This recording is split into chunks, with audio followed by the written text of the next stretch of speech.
É um prazer muito grande estar com vocês nessa tarde para falarmos a respeito da expressão maior da racionalidade e sensibilidade humana. Falarmos sobre a língua escrita é falarmos sobre aquela competência que nos faz humanos.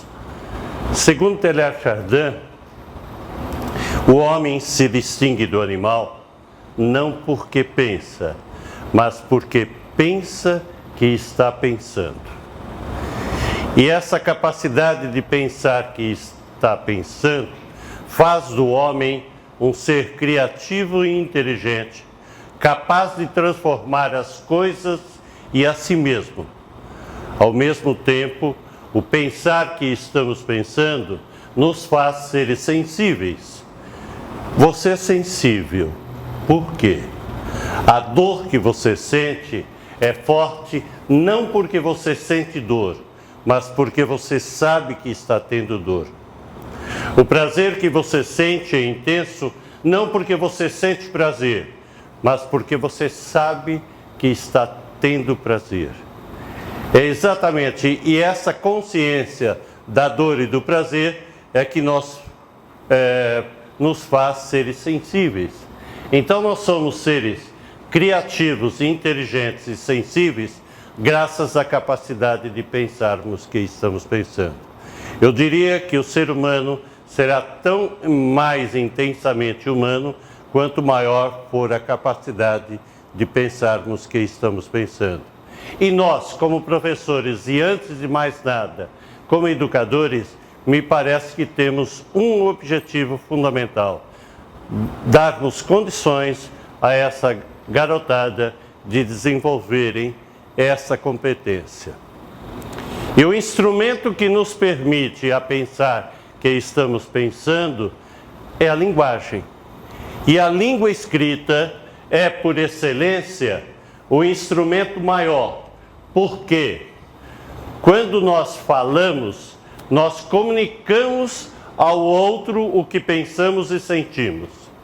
Mas quando nós escrevemos, nós repensamos naquilo que nós estamos pensando. Já aconteceu com vocês, por exemplo, de começarem a escrever o texto sobre uma determinada ideia ou sobre uma determinada emoção. Numa primeira escrita, não fica muito claro, não é? Aí você retoma, você refaz o texto, você acrescenta, retira, até que aquilo que você pensava ou sentia fique claro. Ao fazer isso, você fez o quê? Uma reescrita do seu próprio pensar e do seu próprio sentir. Nesse sentido, ao escrever, você desenvolveu um processo de autoconhecimento. Por isso que a escrita, eu costumo dizer, tem essa função de autoconhecimento. Vocês sabem muito bem que um aluno que sabe escrever é um aluno que normalmente tem um desempenho melhor em todas as disciplinas. Por quê? Esse aluno traz organizado dentro dele as emoções e os dados que ele vai recebendo.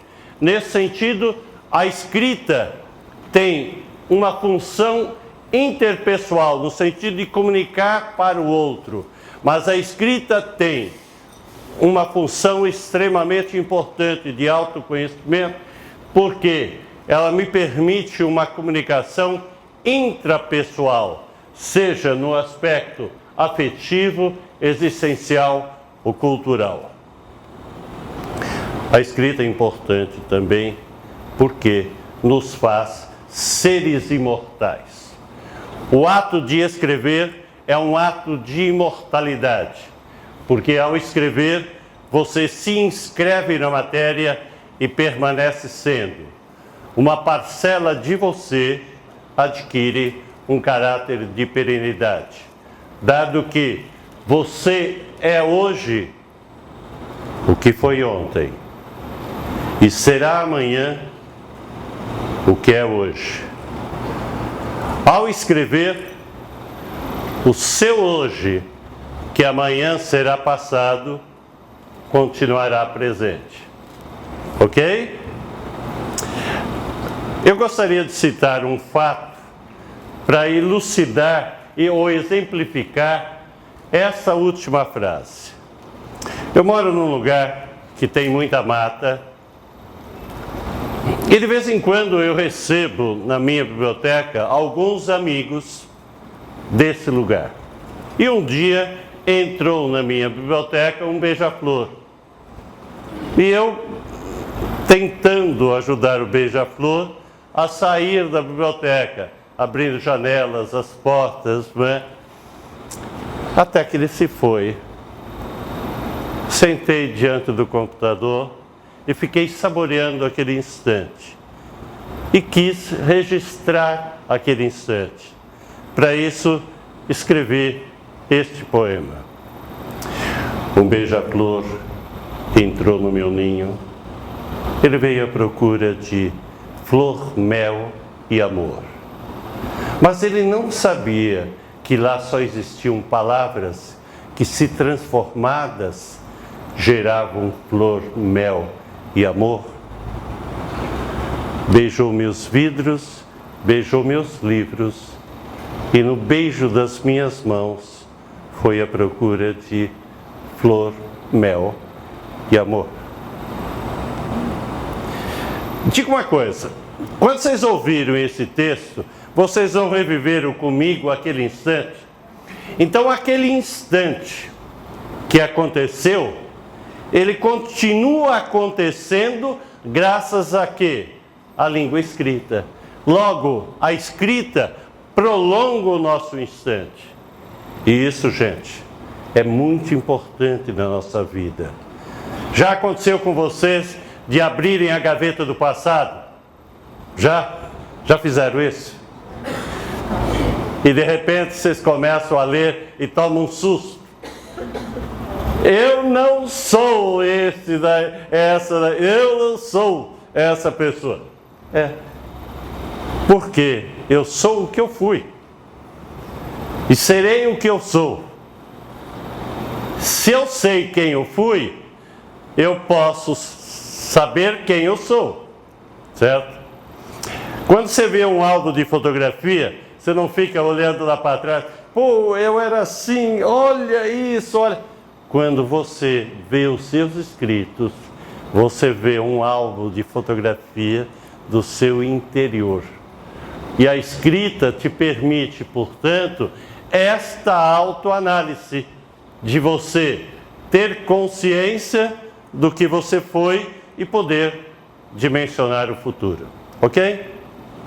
Vejam, gente, eu acabei de fazer aqui, nessas palavras iniciais, uma apologia da escrita. Agora, se escrever é tão bonito, eu vou dizer para vocês, não é fácil escrever. E se não é fácil escrever, é um pouco mais difícil ensinar alguém a escrever. E eu estou aqui com vocês para conversarmos a respeito disso, do ensinar alguém a escrever.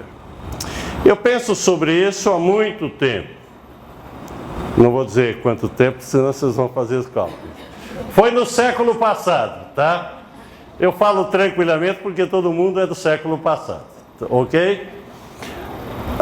Mas, aí no final da década de 70 ainda, comecei a trabalhar com produção de texto. E quando eu comecei a pensar nisso, eu pensei o seguinte: será que a escrita, a primeira pergunta que eu me fiz, será que a escrita é uma competência inata ou adquirida? A gente sabe, pela neurociência, que a fala é um pouco inata, porque a criança já nasce com uma gramática internalizada. Mas a escrita não. A escrita, ela é adquirida. Se ela é adquirida, eu tenho que ter algumas competências para exercê-la. E a grande pergunta que eu me fiz: quais seriam as competências necessárias para o aluno escrever. E eu fui atrás dessas competências.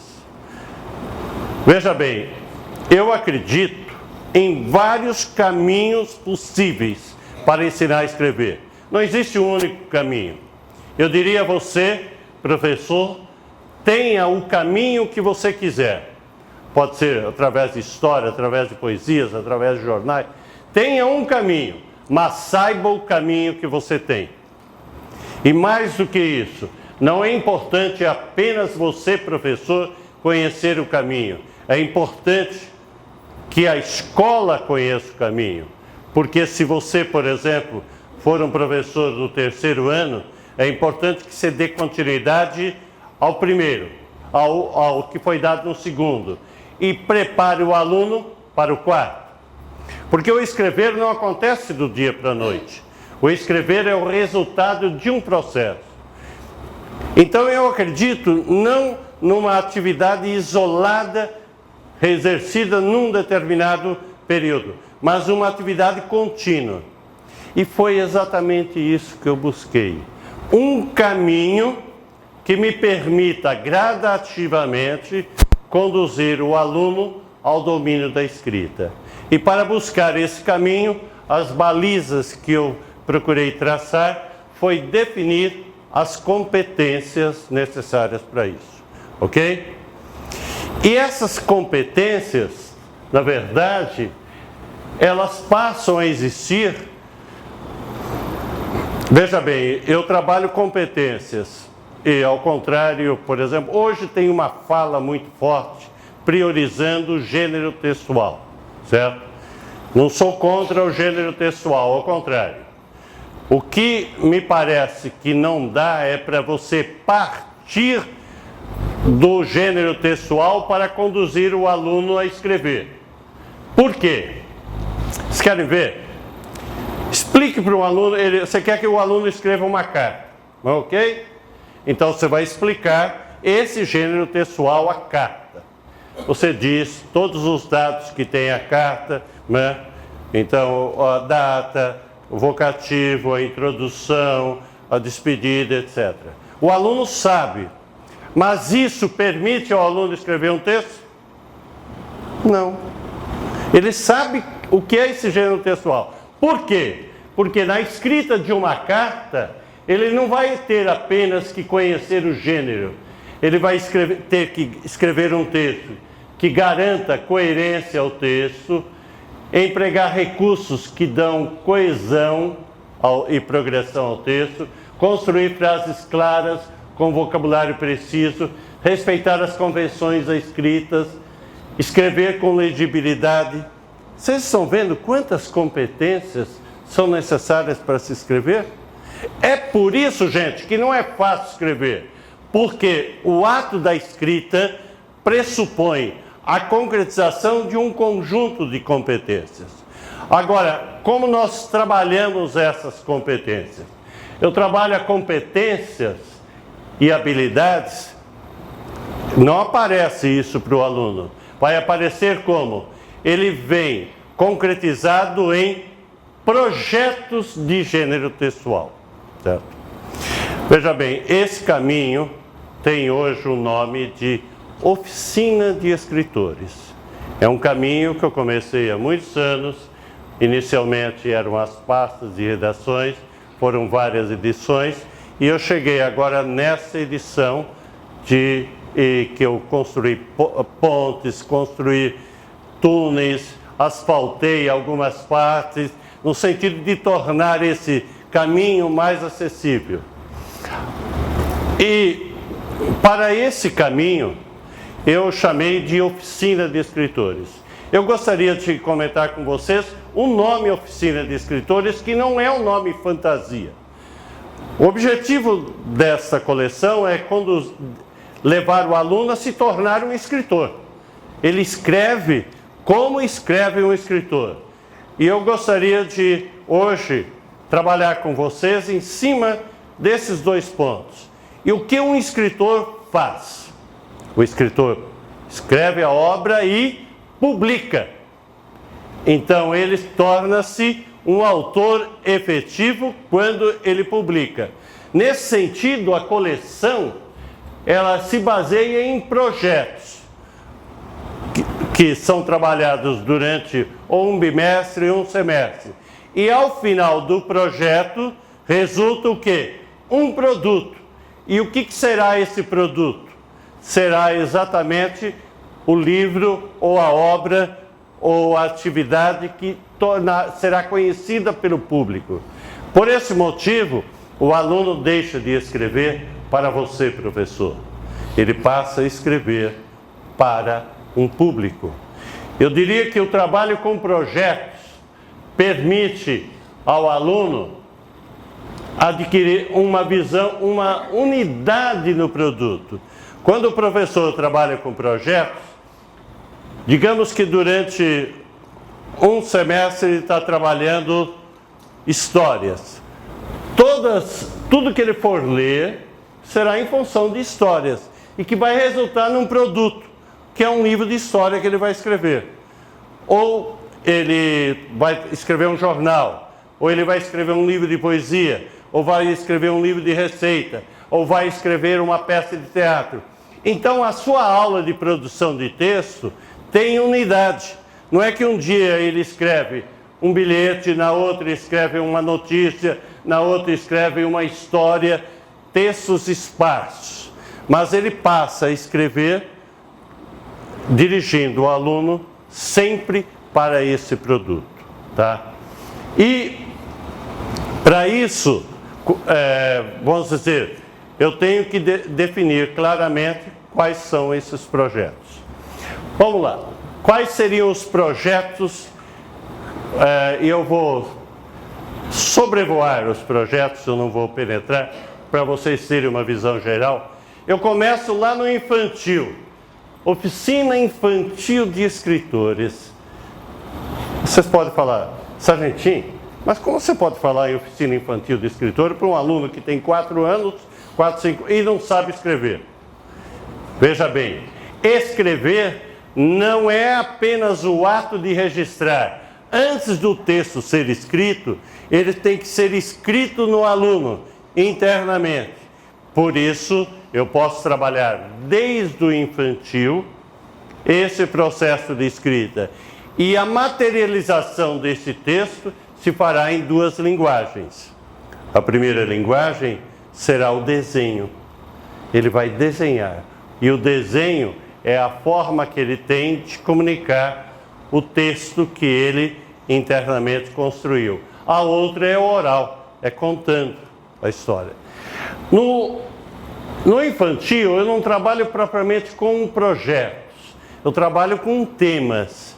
São 8 temas no volume 1, que seria indicado aí por volta de 4 anos, né? E para cada tema eu tenho 4 fichas.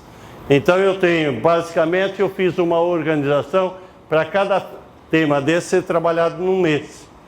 E aqui cada ficha numa semana, certo? E se você juntar essas fichas, você vai ter no conjunto o produto. Você pode chegar ao final do ano e ter um produto do trabalho dele naquele ano.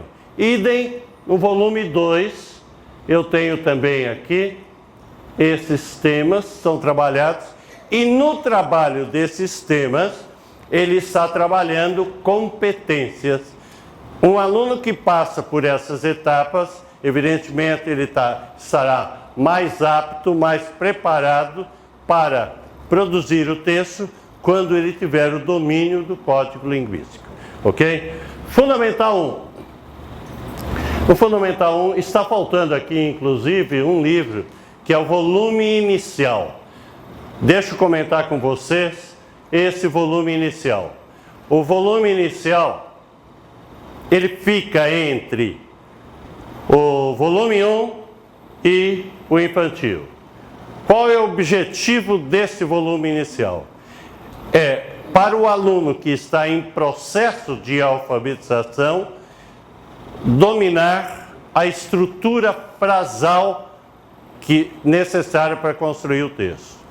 A gente percebe, seja no manual teórico, seja nos livros didáticos, que não se trabalha uma coisa na alfabetização, que é a frase. E a frase é extremamente importante dentro da organização do texto. Por exemplo, você com um aluno lá no terceiro ano, recebe aquele aluno jogando frases soltas. Por que aconteceu isso? Porque ele não aprendeu a trabalhar a frase.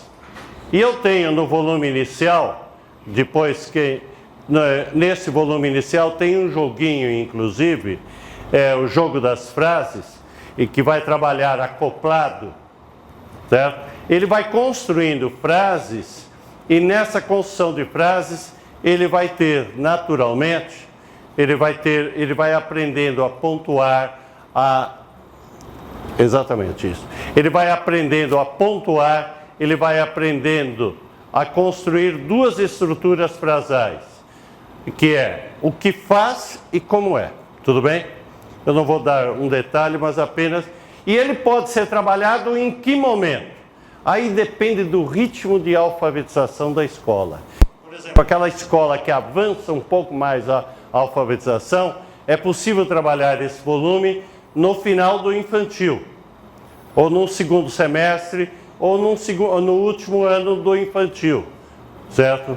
Pré-3, não é? Ou vocês podem trabalhar no primeiro semestre do volume 1, do primeiro ano, e trabalharia o volume 1 no segundo ano. Ou pode, se o ritmo de alfabetização da escola for mais lento, certo? Pode-se trabalhar durante o primeiro ano. Importante, ele faz exatamente essa ponte para depois entrar. Então, aqui eu tenho os volumes 1, 2, 3 e 4. Os projetos que eu trabalho são esses. Eu escrevo história, eu faço verso, eu me comunico, escrevo jornal, escrevo a minha vida, invento personagem. Ao trabalhar esses projetos, ele tem sempre um produto, que pode ser um livro de história, um livro, um painel, prestar uma homenagem. Por exemplo, se ele vai escrever bilhete, convite, tá? Ele não fica escrevendo isso solto. Vai chegar uma hora, ele vai prestar uma homenagem. Para prestar uma homenagem, ele tem que convidar a pessoa. Então ele faz o convite. Ele vai perceber que aquilo que ele aprendeu tem um objetivo. Ele vai ter que fazer um cartão para essa pessoa. Ele vai ter que fazer um convite para as pessoas que vão participar dessa homenagem. São gêneros textuais a serviço da funcionalidade. Ou ele vai escrever, por exemplo, um jornal. E é claro que isso está ligado, né? Está ligado à vida social dele. Ou escrever minha vida, ou inventar personagem. E redundo sempre nesse produto, que pode ser um produto físico, individual, ou pode ser grupal. Por exemplo, escreveu poesias. Você pode fazer um sarau.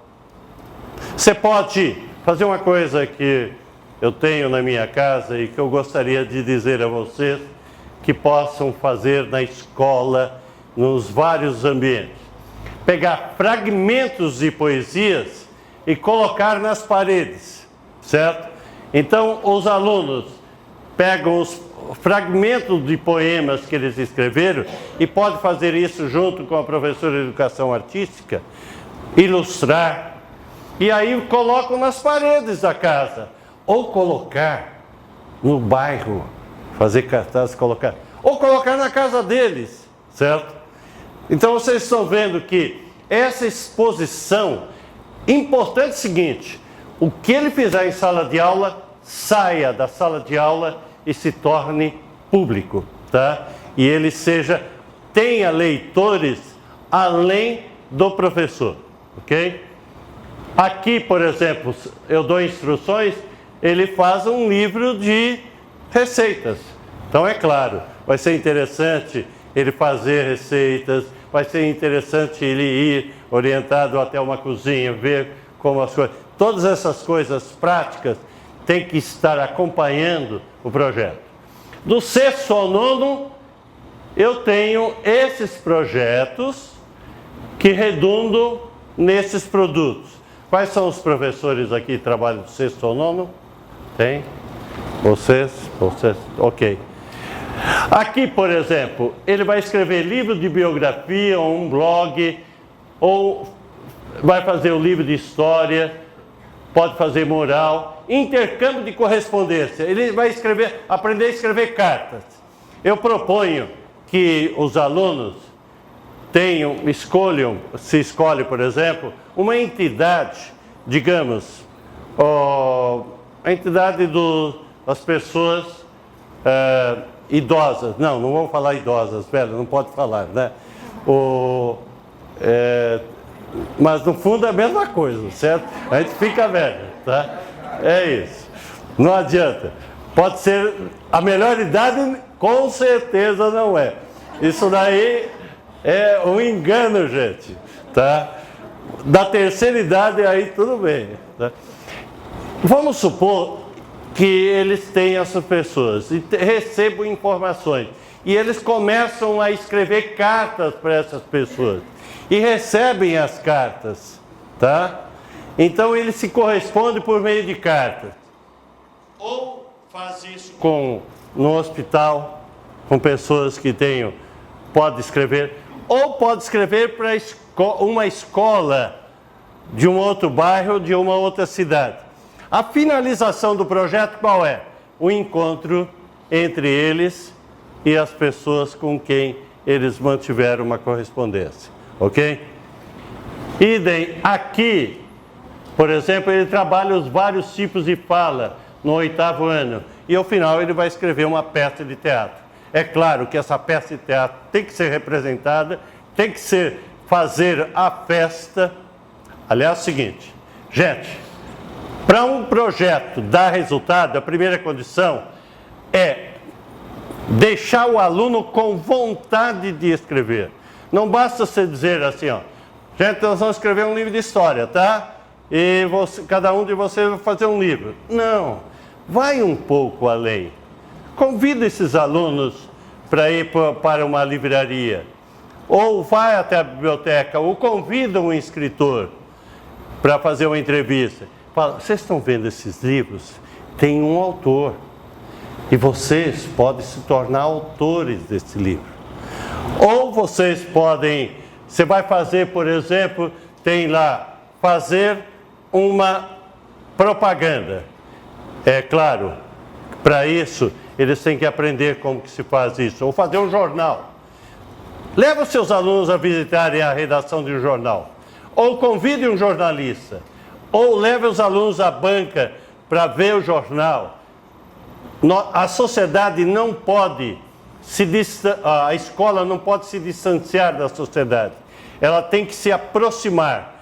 E aquilo que se escreve na sociedade tem que vir para a sala de aula. Vocês, professores, nós, professores, temos que incentivar. Vocês têm que ser mais ou menos como aquele pai de uma história contada pelo Milor Fernandes. Milor Fernandes conta a seguinte história, né? Um pai chega em casa e o filho está chorando. E ele fala, que foi, filhinho? Ele pega o filho no colo e fala, que foi, filhinho? A tartaruga morreu, a tartaruga morreu. Calma, filhinho. Calma. Vamos fazer um funeral para a tartaruga. O menino olha assustado assim, o que é funeral? Falou, é o seguinte, nós vamos comprar uns docinhos, vamos comprar os refrigerantes e você vai convidar seus colegas para vir em casa. E a gente vai pôr a tartaruga numa mesinha e aí você vai falando, enquanto vocês comem doce, salgadinhos, bebem refrigerantes, você vai falando sobre a tartaruga. O menino saiu todo contente, foi para a escola, né? O pai chegou antes e quando o filho retornou, ele falou, filho, tenho uma novidade para você. Uma boa notícia. A tartaruga está viva. Ah, pai, não tem problema, a gente mata ela.